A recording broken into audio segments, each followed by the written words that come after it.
बिस्मिल्लाहिर्रहमानिर्रहीम। अस्सलाम वालेकुम। ग्रेड 10 चैप्टर 1 तारीख़ पाकिस्तान हिस्सा 2।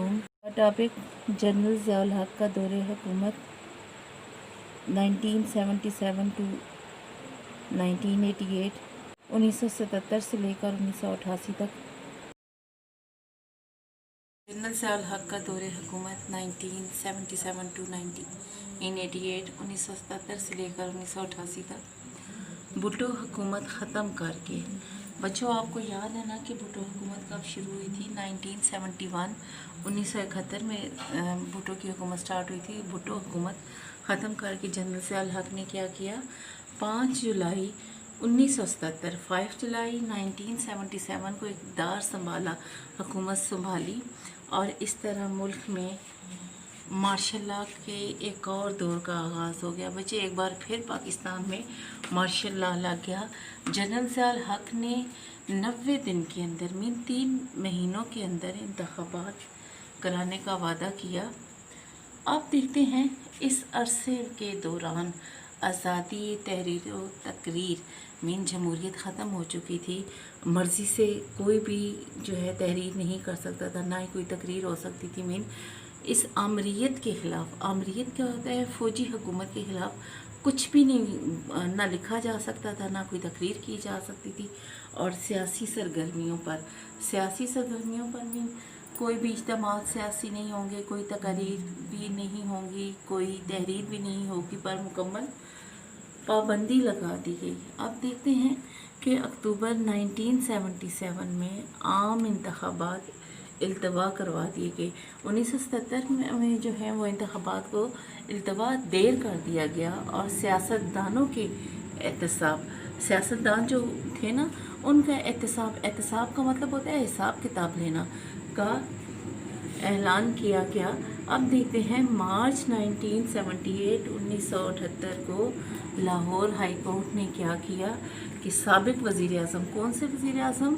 जुल्फ़िकार अली भुट्टो को नवाब मोहम्मद अहमद ख़ान के कत्ल के इल्ज़ाम में सज़ाए मौत का हुक्म सुनाया। ग्रेड 10 हम देखते हैं ज़ियाउल हक़ के इक़दाम कि देखते हैं कि ज़ियाउल हक़ ने मार्शल लॉ लगाने के बाद क्या इक़दाम किए।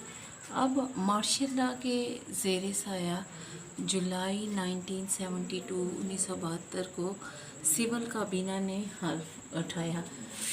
अब क्या हुआ कि सिविल काबीना ने जो बनाई की थी, काबीना मुल्क को चलाने के लिए काबीना की या फिर मजलिस शुरा की जो है वो ज़रूरत तो पड़ती है। तो मार्शल लॉ के दौरान ही 1972 को सिविल काबीना ने हल्फ उठाया, जिसमें मुस्लिम लीग के वज़रा भी शामिल थे। जो सियासी पार्टी मुस्लिम लीग थी उसके वज़रा भी शामिल थे।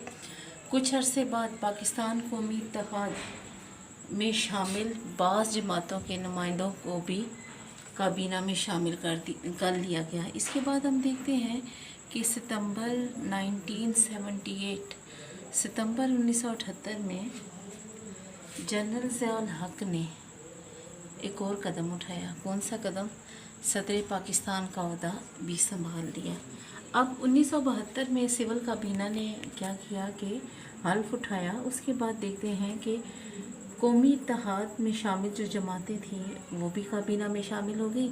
एक और अहम कदम जो है जनरल ज़ियाउल हक़ ने उठाया कि मुल्क में सदर पाकिस्तान का ओहदा भी संभाल लिया। अब ज़ियाउल हक़ की हुकूमत में हम देखते हैं कि नेक्स्ट स्टेप क्या था कि मुल्क में पहली बार पाकिस्तान बना था 1947 को, और मुल्क में पहली बार ज़कात व उशर और हदूद आर्डिनेंस का नफाज हुआ था। कब? 1979 80 1979 एंड 80 में हुआ था। सितंबर 1979 में मुल्क में तवील अरसे के बाद, लॉन्ग टाइम के बाद, काफ़ी ज़्यादा अरसे के बाद बल्दियाती इदारों के इंतख़ाबात मुनक़िद हुए। बच्चे, आज हमारे जो बल्दियाती इदारे हैं, नाज़िम हो गए, नायब नाज़िम हो गए, कौंसलर हो गए, तब चेयरमैन वगैरह होते थे। यही सिस्टम था बल्दियाती जो आज हमारा है, नाज़िम नायब नाज़िम वाला। मार्च के बाद अक्टूबर 1979 1979 में भी आम इंतखाबात एक बार फिर मुलतवी हुए। वही इंतखाबात मीन सूबाई और कौमी असम्बली के जो इंतखाबात थे, फिर उनको मुलतवी होना देर कर देना, अल्तवा में डाल देना मुलतवी हुए। और सियासी पार्टियों पर पाबंदी लगा दी गई कि वो सियासी इज्तिमा नहीं करेंगे।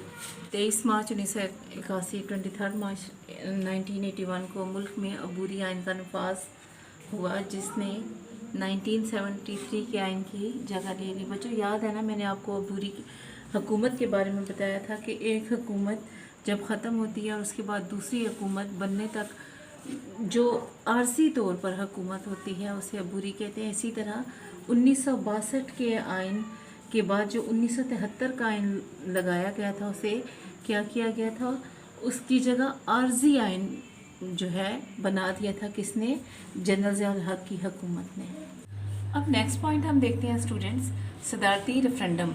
रेफरेंडम क्या होता है? इस तस्वाब राय अवाम की मर्ज़ी से हर जो बंदा है अपनी मर्ज़ी बताता है। रेफरेंडम क्या होता है? एक पेज है जिसके ऊपर लिखा हुआ है भाई जनरल ज़ियाउल हक को आप चाहते हैं कि वो सदर बने। दो ही ऑप्शन होंगे, हाँ या नहीं, यस और नो। या तो आप यस को टिक करेंगे या आप नो को टिक करेंगे। 12 अगस्त 1983, 12 अगस्त 1983 को ज़ियाउल हक ने अपना आइनी फार्मूला पेश किया, जिसके तहत क्या हुआ कि 19 दिसंबर 1984, 19 दिसंबर 1984 को सदारती रेफरेंडम हुआ। याद है ना बच्चों, मैंने आपको बताया रेफरेंडम हाँ या नहीं पे टिक करना होता है, जिसमें सदर ज़ियाउल हक ने भारी अक्सरियत से कामयाबी हासिल की। भारी अक्सरियत से मीन ज़्यादातर लोगों ने हाँ ही कहा, टिक लगा दिया।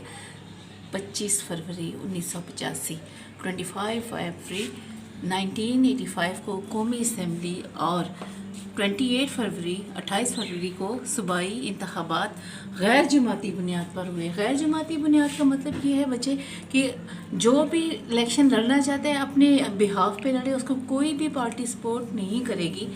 20 मार्च 1985, 20 मार्च 1985 को मोहम्मद ख़ान जुनेजो पाकिस्तान के वज़ीर आज़म बने। बच्चे जुनेजो ख़ान जो थे ये सिंध असम्बली से ताल्लुक़ रखते थे। बच्चों नेक्स्ट पॉइंट हम देखते हैं कि ज़ियाउल हक की अफ़गान पॉलिसी। अब सदर जनरल ज़ियाउल हक ने 30 दिसंबर 1985 को मुल्क से मार्शल लॉ के ख़ात्मे का ऐलान किया। मार्शल लॉ के ख़ात्मे के लिए जो उस वक्त के वज़ीर आज़म थे मोहम्मद ख़ान जुनेजो, उन्होंने इसरार किया कि मार्शल लॉ मुल्क से ख़ात्मा होना चाहिए। तो फिर 30 दिसंबर 1985 को मुल्क से मार्शल लॉ का ख़ात्मा हुआ। जनरल ज़ियाउल हक ने अपनी हुकूमत की अफ़गान पॉलिसी की बिना पर दुनिया भर में अहम मकाम हासिल किया।